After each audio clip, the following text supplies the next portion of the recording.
Hello viewers, welcome my channel. আশা করি আপনারা সবাই ভালো আছেন এবং আমিও ভালো আছি। আমার নাম পরাণ। সো বরাবরের মতন আমি আজও আপনাদের মাঝে আরেকটি নতুন ভিডিও নিয়ে হাজির হয়েছি। আজ আমি আপনাদের মাঝে যে বিষয়টি শেয়ার করব আসলে অত্যন্ত জানার প্রয়োজন। যারা বর্তমানে রোমানিতে রয়েছেন তারাও এই বিষয়টা সম্পর্কে জানে।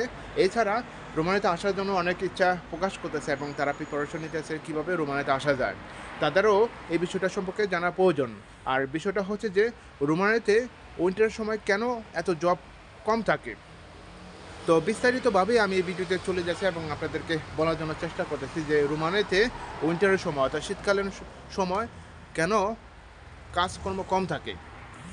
যেহেতু আমি বর্তমানে রোমানিতে রয়েছি এবং রোমানের সম্পর্কে প্রতিদিনই তো কোনো না কোনোভাবে কিছু তথ্য আমি আপডেট আপনাদের মাঝে দিতেছি এবং এই আপডেটগুলো আসলে বাস্তব অভিজ্ঞতা এবং বাস্তব অভিজ্ঞতাগুলোই আমি শেয়ার করতে সবচেয়ে বেশি পছন্দ করি।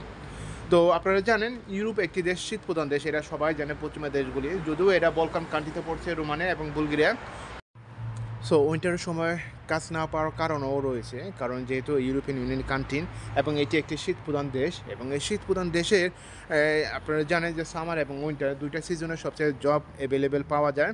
তো দুটাই আবার জবের ক্যাটাগরি দুইটা ভিন্ন রকম। যারা শীত প্রধান দেশে থেকে আসে তাদের জন্য কোনো সমস্যা হয় না, যারা এশিয়া থেকে আসে তাদেরকে একটু সহ্যমহ্য করে কাজ করতে হয়, কিন্তু তারপরেও এই ধৈর্যটাকে পার করে তারা ওভারকাম করে।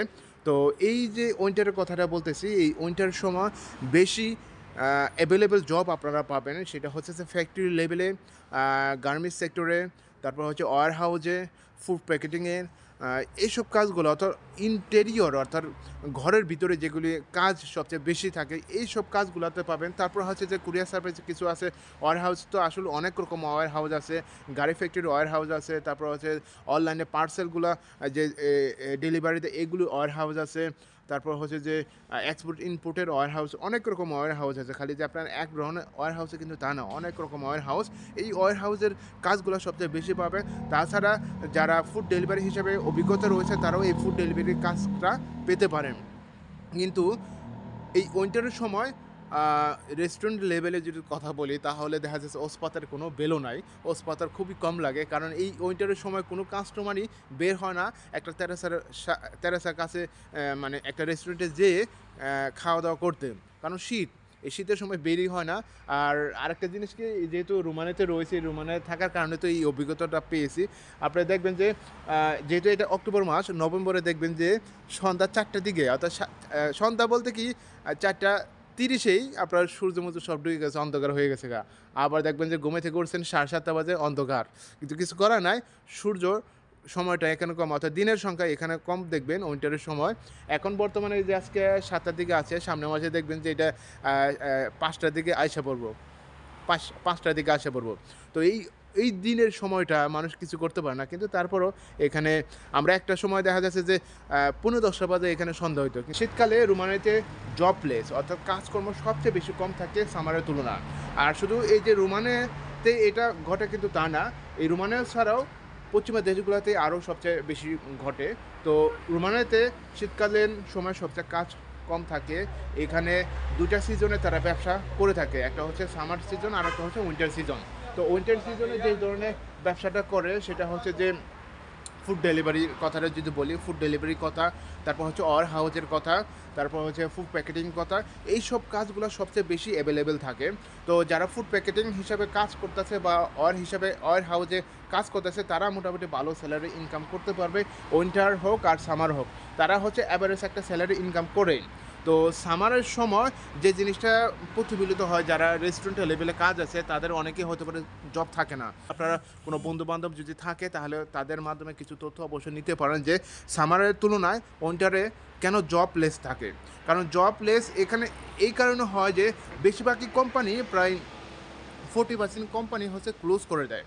যেমন আমাদের কোম্পানি, মনে করি তিনটা কোম্পানি থেকে হলে দুইটা কোম্পানি, একটা কোম্পানি ক্লোজ করে দেয় এবং দুইটাও তারপর অনেক লোকের সংখ্যা কমিয়ে দেয়, ছাঁটিয়ে দেয়। এরকম এটা রোমানের সারা দেশের মধ্যে ঘটতেছে। যেহেতু রোমানের মধ্যে ঘটতেছে, সারা ইউরোপের মধ্যেই এটা ঘটতেছে, যেহেতু রোমানিয়ানরা পশ্চিমের দেশগুলোকে ফলো করে, অন্যান্য সেনজেন কান্ট্রিগুলো। তো এটাই বলতে চাচ্ছি, যেহেতু রোমানিয়াতে কাজের সংখ্যা সবচেয়ে কম শীতকালে, তাহলে যে যেখানে আসেন ওখানে কাজ করার জন্য চেষ্টা করেন। এখানে কাজের সংখ্যা যেহেতু কম, আপনারা ধৈর্য সহ্য করে থাকেন। অনেকে হতে পারে অনেক পরিশ্রমে কাজ করতেছেন, ওয়্যার হাউসে কন্টিনিউভাবে কাজ করতেছেন 12 ঘন্টা বা 13 ঘন্টা। এখানে এখানে অবশ্যই একদিন সফলতা আসবেন এবং সফলতা অবশ্যই দেখা দিবে। এখানে আপনাদের কাছে আমি একটি কথা শেয়ার করতেছি, আর সেটা হচ্ছে যে যারা রেস্টুরেন্ট লেভেলে সামারের সময় মোটামুটি ভালো পরিমাণ ইনকাম করে, কিন্তু উইন্টারের সময় হলে সেম পরিমাণ টাকা ইনকাম করতে পারে না, যেহেতু সামারের তুলনায় উইন্টারে স্যালারি কম এবং জবলেস থাকার কারণে নিজেকে টিকে রাখার জন্য স্ট্রাগলিং করে বা অল্প বেতন হলেও কাজটা করে। অনেক কোম্পানি থেকে তাদেরকে বহিষ্কার করে দেয় এবং এনওসি পেপার দিয়ে দেয়। এটা অহরহর ঘটতেছে, মানে প্রতিদিনও তো ঘটতেছে এই উইন্টারের সময়। আর উইন্টারের সময়টা শুরু হয় কখন? আপনার সামার শেষের শুরু দিকে, অর্থাৎ সামার শেষের শুরু দিকে হচ্ছে সেপ্টেম্বর দিকে। যদিও হইতে পারে অনেকে জানে না, ইউরোপের আসার আগে অনেকেই হতে পারে জানে, যেমন আমিও জানতাম না যে ইউরোপে ইউনিয়ন কান্ট্রিগুলো সাধারণত 6 মাস সামার এবং 6 মাস উইন্টার, এই জিনিসটাই আমি বুঝতাম। কিন্তু আসার পরে যে জিনিসটা আমি বাস্তবে দেখতেছি সেটা হচ্ছে যে সামার মাত্র 4 মাস, উইন্টার 8 মাস আপনাকে কাউন্টিং করতে হবে। তো সামার যে মাস থেকে শুরু হয়, মে মাসের থেকে শুরু হবে সামারটা এবং শেষ হবে সেপ্টেম্বরের শেষের দিকে। যদিও এই বছরে আমি যেটা দেখলাম, এই বছরে 1 সপ্তাহ বা 2 সপ্তাহ আগেই সামারটা ক্লোজ করেছে, কারণ ওয়েদার অনেকটা পরিবর্তন এসেছে। যেমন গত বছরের ওয়েদারটা অক্টোবরের সময় আমি বুলগেরিয়া গেছিলাম, অনেকটা মানে সচ্ছল ছিল বলতে ওয়েদার সম্পর্কে অনেকটা ভালো ছিল। মনে করেন জ্যাকেট কোনো ইউজ করতাম না, নর্মালভাবে গিয়েছিলাম। কিন্তু এইবার যে পরিস্থিতি হয়েছে যে অক্টোবর, আজকে অক্টোবরে 3 তারিখ, তারপর প্রচুর শীত পড়তেছে, প্রতিদিনেও তো অনেক শীত পড়তেছে। তবে এইবার ওয়েদারটা আরও ক্লোজার হয়েছে অর্থাৎ উইন্টারের দিকে। তো এটাই বলতে চাচ্ছিলাম যে সামারের তুলনায় যেহেতু কাজের সংখ্যা অনেক কম, এখানে সাধারণত আপনারা সবচেয়ে জব যেখানে পাবেন, আর সেগুলো হচ্ছে যে ফ্যাক্টরি লেভেলেগুলো কাজ, ওয়্যার হাউসের কাজ, তারপর ফুড প্যাকেটিং কাজ, তারপর হচ্ছে যে ফুড ডেলিভারি কাজ, এইসব কাজগুলো সবচেয়ে বেশি পাবেন। কিন্তু যারা কনস্ট্রাকশন লেভেলে আছে, মনে করেন বেকু চালায়, তারপর হচ্ছে যে প্লাস্টারের কাজ করেন, তারপর হচ্ছে যে রাস্তার কাজ করে, অনেকে আছে, অনেক বাঙালি আছে যে কনস্ট্রাকশন লেভেলে তাদেরকে এক জায়গা থেকে আরেক জায়গায় নিয়ে যায়। তারপর কিছু আছে ওয়েল্ডিংয়েরও কাজও করে। তো এইসব কাজগুলো হচ্ছে যে উইন্টারের সময় খুব কম পাবে। তবে এখানে যদি একটা কোম্পানিতে 5 জন থাকে, এখানে 5 জন থেকে হতে পারে 3 জনকে বাদ দিয়ে দিবে এবং 2 জনকে রাখবে। এরা বাস্তব একটা অভিজ্ঞতা, যেহেতু বাস্তব অভিজ্ঞতা এবং বাস্তব অভিজ্ঞতাগুলো আমি আপনাদেরকে শেয়ার করতেছি। তো এই যে 3 জন ছাঁটাই করে দেয় এবং এনওসি পেপার ধরে দেয়, এবং এনওসি পেপার ধরে দিলে অবশ্যই কোনো না কোনো জায়গা তাকে পড়ে থাকতে হবে বা কাজ খুঁজতে হবে। অনেকটা কোম্পানি ধরে তাদের এনওসি পেপার দিয়ে টিআরসি কার্ড বের করতে হবে। আর বের করতে না পারলে হতে পারে তারা ইটালি, ফ্রান্স বা স্পেন এখানে চলে যায় এবং এখানে যে তারা কেস দিয়ে থাকে। তো বর্তমানে যে পরিস্থিতি হয়েছে, অর্থাৎ 2024, আজ অক্টোবর মাসের 3 তারিখ, তো এই বছরে শীতের প্রভাবটা সবচেয়ে বেশি পড়তেছে। আর তাছাড়া হচ্ছে যে রোমানিয়াতে একটা ম্যান পাওয়ার, আপনারা জানেন ম্যান পাওয়ারে আসলে অনেক মানুষের ক্ষতি হয়, অনেক মানুষের লাভ হয়।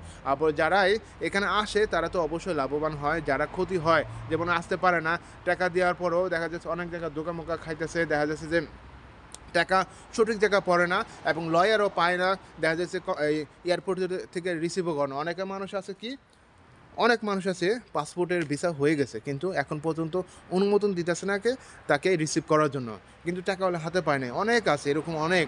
তবে আগের তুলনায় যেটা বাস্তব আমি বলতেছি, যেটা আগের তুলনায় এখন রিক্রুটমেন্ট এজেন্সি ম্যান পাওয়ারের কাজটা অনেকটা একটু কমেছে, কারণ আগে যে গণহারে করতো, কিন্তু এই কাজগুলো এখন ওভাবে করে না, যেটা দেখতেছি আমি বাস্তবে।